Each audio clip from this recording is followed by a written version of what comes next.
Welcome back to another technical deep dive here in the debug zone. Today we're tackling a big question and breaking it down with insights from other users.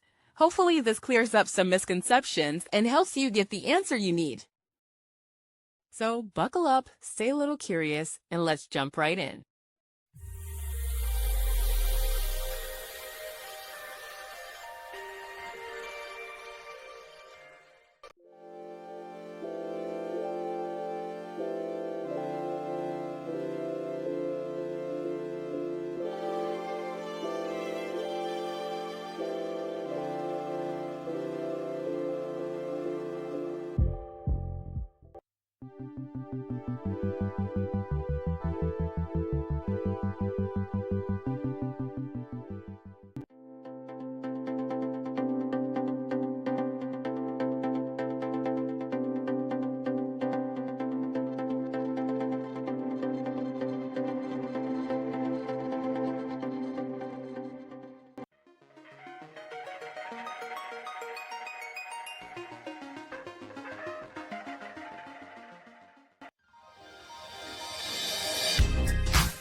And that's a wrap.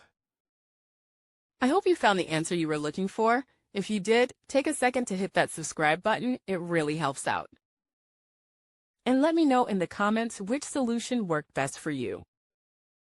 See you next time in the debug zone.